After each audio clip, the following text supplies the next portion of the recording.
सत श्री अकाल। राम राम मेरे बरादरी भाईचारे दे लोगों।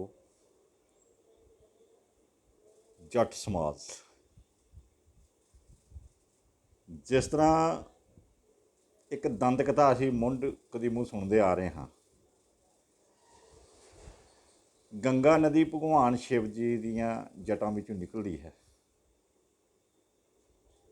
इतिहासिक नहीं तो मिथ ही सही, जेकर जमीनी टोपोग्राफी के लिहाज नाल वेख्या जाए जां सर्वे ऑफ इंडिया के मैप नूं, ये गंगा नदी उत्तरांचल के पहाड़ों विचों गोमुख नाम की जगह चों निकलती है, एक चश्मे के रूप में। इस नदी के अंदर बहन वाले पानी के अंदर जो खूबी है वो सारे जग नूं पता है। उस पानी के अंदर कोई भी बैक्टीरिया पैदा नहीं हुंदा, इसे करके उस पानी नूं गंगा जल कहा जाता है। ये बड़ा शुद्ध ते पवित्र मन्निया गया है।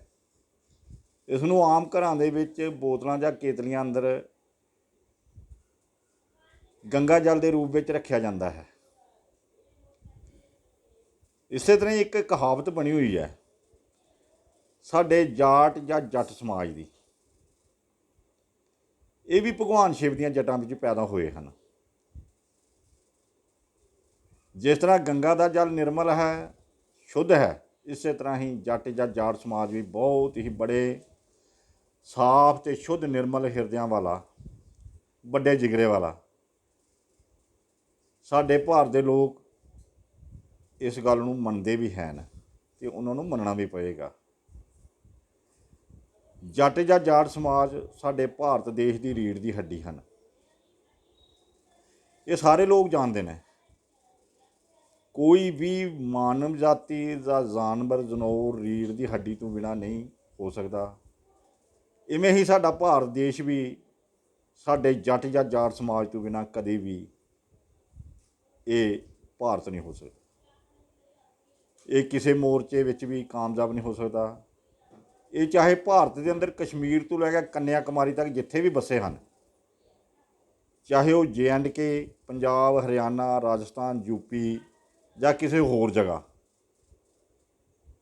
उन्हां दी भेष-भूषा, रहन सहन, खान पान, भाषा, सभ्याचार, माँ बोली, जात, गोत्र चाहे वक्खो वक्ख हैं, पर उन्हां दा मुੱਢ मूल एक है।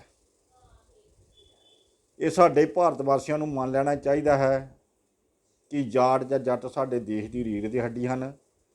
जिथे ये रीढ़ की हड्डी हैं उत्थे ही ये साडे भारत देश के अन्नदाते न। जिमें किसी वृक्ष दियां जड़ां तना एक हुंदा है, अगों टाहनियां वक्खो वक्ख हैं, इवें ही ये भी एक वृक्ष की तरह हैं। इसलिए जरूरत है सिर्फ गल समझण ते समझाउण दी, अपने जाट या जट समाज की नवेकली पछाण दी। इत्थे बाबे नानक जी की गुरबाणी का एक सलोक कुछ सोचण लई सानू बार बार हंकारदा है। मन तू जो स्वरूप है अपना मूल पछाण। जट या जाट हमेशा ही जमीन के नाल जुड़िया ही चंगा लगता है, तां ही तो इसनूं भूमि पुत्र भी कहा जाता है।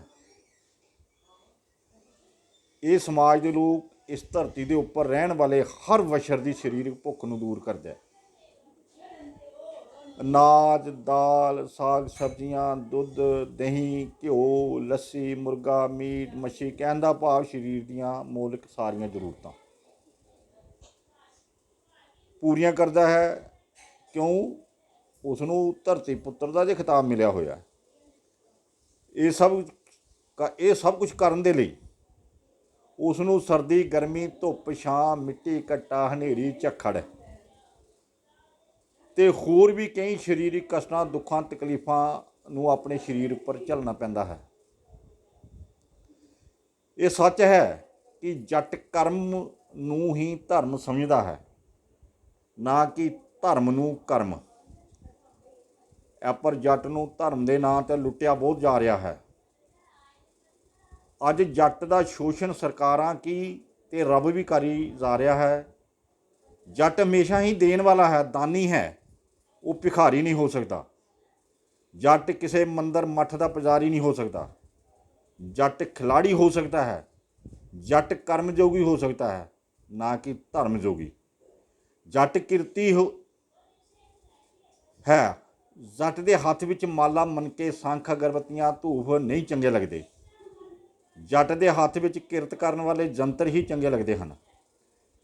ਜੱਟ ਧਾਗਿਆਂ, ਤਵੀਤਾਂ, ਜੰਤਰਾਂ, ਮੰਤਰਾਂ, ਕਰਮਕਾਂਡਾਂ, ਵਹਿਮਾਂ ਭਰਮਾਂ ਵਿੱਚ ਨਹੀਂ ਫਸਦਾ। ਅੱਜ ਜੱਟਾਂ ਦੇ ਹੱਥਾਂ ਵਿੱਚ ਕਿਤਾਬਾਂ ਸੋਭਦੀਆਂ ਨੇ ਅਤੇ ਜੱਟਾਂ ਦੇ ਸਿਰਾਂ ਦੇ ਉੱਪਰ ਸ਼ਮਲੇ ਵਾਲੀਆਂ ਪੱਗਾਂ ਜਾਂ ਪੇਜਦਾਰ ਦਸਤਾਰਾਂ, ਪਰਨੇ, ਸਾਫੇ, ਦੁਮਾਲੇ ਸੋਭਦੇ ਨੇ। ਜੱਟਾਂ ਦੇ ਲੱਕਾਂ 'ਤੇ ਨਿੱਕੀਆਂ ਨਿੱਕੀਆਂ ਧੋਤੀਆਂ, ਸਿਰਾਂ 'ਤੇ ਟੋਪੀਆਂ, ਬੋਦੀਆਂ, ਚੋਟੀਆਂ ਇਹ ਨਹੀਂ ਸੋਭਦੀਆਂ, ਨਾ ਕਿ ਢਿੱਲੇ ਮੁੱਲੇ ਨਿੱਕੇ ਨਿੱਕੇ ਪਟਕੇ, ਪਰਨੀਆਂ, ਸਾਫੇ। ਪਿਆਰਿਓ, ਜੱਟ ਆਸ਼ਾਵਾਦੀ ਹੋ ਸਕता है, निराशावादी नहीं। जट समाजवादी हो सकता है, जट उग्रवादी डेरावादी नहीं। जट या जाट मोहरे लग के तुरन वाला हो सकता है, एक लीडर हो सकता है, एक नेता हो सकता है, एक पिछ लगू चमचा नहीं। एक जट हमेशा चंगा सोच सकता है, कभी माड़ा नहीं। वो सरबत के भले ते यकीन करता है, पर हित का भला मंगता है, कभी अपना हित नूं नहीं। जट की खुराक दुध, दही, घ्यो, लस्सी हो सकती है, या फिर इन्हां ही चीज़ों का उसनूं नशा हो सकता है। जट दे लई भुक्की, शराब, फीम, समैक, हीरोइन, डोडे, कैप्सूल, टिक्कियां, टीके, नशे नहीं चंगे। सच पुछो तो जट जिउंदा जुरत नाल है, जोश नाल है, जमीर नाल है, अणख नाल है। जट केसधारी सिख हो सकता है, बाबे नानक दा। जट भगत हो सकता है, राम कृष्ण दा, किसी होर दा नहीं। जट ते या जट्टां दे ग्रंथ हो सकते हैं, रमैन, गीता दे गुरु ग्रंथ साहब। जट शास्त्र पढ़ सकता है ते शास्त्रां नूं पूज सकता है, पत्थरां नूं नहीं। जट धन्ने वांग पत्थर नूं हੱਥ नाल रोटी खवा सकता है, पूज नहीं सकता। जट बंजर धरती का सीना पाड़ विचों सोना पैदा कर सकता है। साडे स्वर्गीय पूजनीय प्रधान मंत्री लाल बहादुर शास्त्री जी का बुलंद किया नारा जय जवान जय किसान साडे जट समाज के उपर खरा उतरता है। इस वेले साडे भारत देश की सुरक्षा भी साडे आम जट समाज या जाटां दे हत्थां विच है, नौजवान के हत्थां विच है। होर भी साडे देश की आंतरिक सुरक्षा दे विच भी हर मोड़ के उपर साडे जट समाज के नौजवानों का बहुत बड़ा योगदान है, क्योंकि उन्हां दे अंदर विरासत तो ही देश सेवा की भावना कुट कुट के भरी हुई है। ये भी मन्निया गया है कि बेल्ट फोर्स की नौकरी सब तो खतरनाक नौकरी है। ये भी साडे जट समाज के नौजवान हस हस के इन्हां चुनौतियों को कबूल करते हैं। जेकर जट या जट्टां दे समाज के इतिहास बारे पता करना है तो पिछले इतिहास को अखों परोखे नहीं करना पवेगा।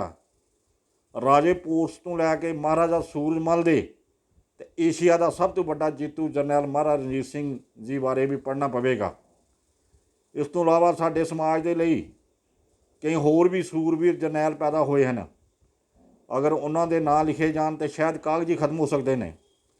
इस तो इलावा सर छोटू राम जी का नाम भी बड़ा सत्कारयोग है, जिसने साडे जट समाज दीयां अखां खोल के रख दित्तियां सन। पर अंग्रेज़ सरकार नूं एक चुनौती दित्ती सी कि अज भी जे 21वीं सदी की गल की जाए, साडे देश के ही महान अहुदियां पर साडे जट समाज के कई पतवंते सज्जन बैठे हुए हैं। आर्मी चीफ भी ते हन ते सेवा मुक्त भी कई होए हैं ते अगों अहुदे संभालण वाले भी हैं। जेकर देश के प्रमुख सन्मानां नूं प्राप्त करने वाली उन्हां दी सूची विच भी साडे जट समाज के बहुत लोगों के नाम हैं। मैदाने खेड की गल की जाए तो साडे विश्व चैंपीयन भी बहुत ज़्यादा रहे हैं ते ओलंपीयन भी, जिन्हां विच कुछ प्रमुख पहलवान दारा सिंह जे, ਮਾਸਟਰ ਚੰਦਗੀ ਰਾਮ ਕਰਤਾਰ ਸਿੰਘ ਜੀ ਤੇ ਮੌਜੂਦਾ ਸੁਸ਼ੀਲ ਕੁਮਾਰ ਜੀ। ਇਸ ਤੋਂ ਇਲਾਵਾ ਬਾਕਸਿੰਗ, ਕਬੱਡੀ ਤੇ ਹਾਕੀ ਦੀਆਂ ਟੂਰਨਾਮੈਂਟਾਂ ਵਿੱਚ ਜੱਟ ਸਮਾਜ ਦਾ ਬਹੁਤ ਯੋਗਦਾਨ ਹੈ। ਜਿੱਥੇ ਅਸੀਂ ਆਪਣੇ ਹਿੰਦੁਸਤਾਨ ਵਿੱਚ ਜੱਟ ਸਮਾਜ ਦੇ ਲੋਕਾਂ ਉੱਪਰ ਫਖਰ ਮਹਿਸੂਸ ਕਰਦੇ ਹਾਂ ਤੇ ਸਾਨੂੰ ਵਿਸ਼ੇਸ਼ ਕਰਕੇ ਵਿਦੇਸ਼ੀ ਧਰਤੀ ਦੇ ਉੱਪਰ ਵੀ ਅਸੀਂ ਨਿਗਾਹ ਮਾਰਨੀ ਚਾਹੀਦੀ ਹੈ। ਉੱਥੇ ਵੀ ਅਸੀਂ ਆਪਣੇ ਝੰਡੇ ਬੁਲੰਦ ਕੀਤੇ ਨੇ। ਇੱਥੋਂ ਤੱਕ ਕਿ ਚੌਧਰੀ ਮਹਿੰਦਰ ਸਿੰਘ ਜੀ ਦੇਸ਼ ਫਿਜੀ ਦੇ ਪ੍ਰਧਾਨ ਮੰਤਰੀ ਵੀ ਰਹੇ ਨੇ ਅਤੇ ਕਈ ਅਣਗਿਣਤ ਪ੍ਰਮੁੱਖ ਅਹੁਦਿਆਂ ਦੇ ਉੱਪਰ ਅੱਜ ਵੀ ਕਾਬਜ਼ ਹਨ। ਇਸੇ ਤਰ੍ਹਾਂ ਹੀ ਭਗਤੀ ਲਹਿਰ ਦੇ ਅੰਦਰ ਭਗਤ ਧੰਨਾ ਜੱਟ ਤੇ ਬਾਬਾ ਬੁੱਢਾ ਜੀ ਦਾ ਨਾਮ ਬੜੇ ਹੀ ਸੁਨਹਿਰੀ ਅੱਖਰਾਂ ਵਿੱਚ ਲਿਖਿਆ ਨਜ਼ਰ ਆਉਂਦਾ ਹੈ ਅਤੇ ਬਾਬਾ ਦੀਪ ਸਿੰਘ ਜੀ ਸਿਰਲੁੱਥ ਯੋਧਿਆਂ ਦਾ ਵੀ। ਖਾਲਸਾ ਸਾਜਨ ਦਿਵਸ ਦੇ ਉੱਪਰ ਵੀ ਗੁਰੂ ਗੋਬਿੰਦ ਸਿੰਘ ਜੀ ਦੀ ਇੱਕ ਪੁਕਾਰ ਦੇ ਉੱਪਰ ਭਾਈ ਦਇਆ ਰਾਮ ਜੀ ਆਪਣਾ ਸੀਸ ਦੇਣ ਲਈ ਤਿਆਰ ਹੋ ਕੇ ਸਾਹਮਣੇ ਆ ਖੜੇ ਸਨ। ਉਹ ਵੀ ਤਾਂ ਸਾਡੇ ਹੀ ਜੱਟ ਸਮਾਜ ਦਾ ਇੱਕ ਹਿੱਸਾ ਸਨ। ਇਸ ਤੋਂ ਇਲਾਵਾ ਹੋਰ ਵੀ ਬਹੁਤ ਕੁਛ ਹੈ ਆਪਣੇ ਜੱਟ ਸਮਾਜ ਦੇ ਨਾਂ। ਅਸੀਂ ਇੱਕ ਭੁਲੇਖਾ ਕੱਢ ਦੇਣਾ ਚਾਹੀਦਾ ਹੈ ਯਾਰ ਅਤੇ ਜੱਟਾਂ ਦੇ ਅੰਦਰ ਦੇ ਫਰਕ ਨੂੰ, ਹਿੰਦੂ ਜੱਟ ਅਤੇ ਜੱਟ ਸਿੱਖ ਦੇ ਭੁਲੇਖੇ ਨੂੰ ਵੀ ਦੂਰ ਕਰਨਾ ਚਾਹੀਦਾ ਹੈ। ਆਓ ਸਾਰੇ ਰਲ ਯਤਨ ਕਰੀਏ, ਅਸੀਂ ਇੱਕ ਹੋਈਏ, ਅਸੀਂ ਇੱਕ ਸਮਾਜ ਦਾ ਹਿੱਸਾ ਬਣੀਏ ਅਤੇ ਆਪਣੇ ਮੂਲ ਨੂੰ ਪਹਿਚਾਨੀਏ। ਮਨ ਤੋਂ ਜੋ ਸਰੂਪ ਹੈ ਆਪਣਾ ਮੂਲ ਪਛਾਣ। ਅੱਜ ਕਿਸਾਨੀ ਅੰਦੋਲਨ ਦੇ ਵਿੱਚ ਅੱਜ ਹਰਿਆਣਾ ਅਤੇ ਪੰਜਾਬ, ਯੂਪੀ, ਰਾਜਸਥਾਨ ਦੇ ਜਾਟਾਂ ਨੂੰ ਅੱਜ ਸਮਝ ਆਈ ਹੈ ਅਸੀਂ ਕੀ ਹਾਂ, ਅਸੀਂ ਕੌਣ ਹਾਂ। ਅਸੀਂ ਇੱਕ ਬ੍ਰਿਕਸ਼ ਦੇ ਆ, ਇੱਕ ਬ੍ਰਿਖ ਹਾਂ, ਚਾਹੇ ਸਾਡੀਆਂ ਟਾਹਣੀਆਂ ਅਲੱਗ-ਅਲੱਗ ਹਨ। ਮੇਰੇ ਦੋਸਤੋ, ਇਹਦੇ ਵਿੱਚ ਹੀ ਕੋਈ ਗਲਤੀ ਹੋਵੇ ਤਾਂ ਮਾफ़ ਕਰਿਓ।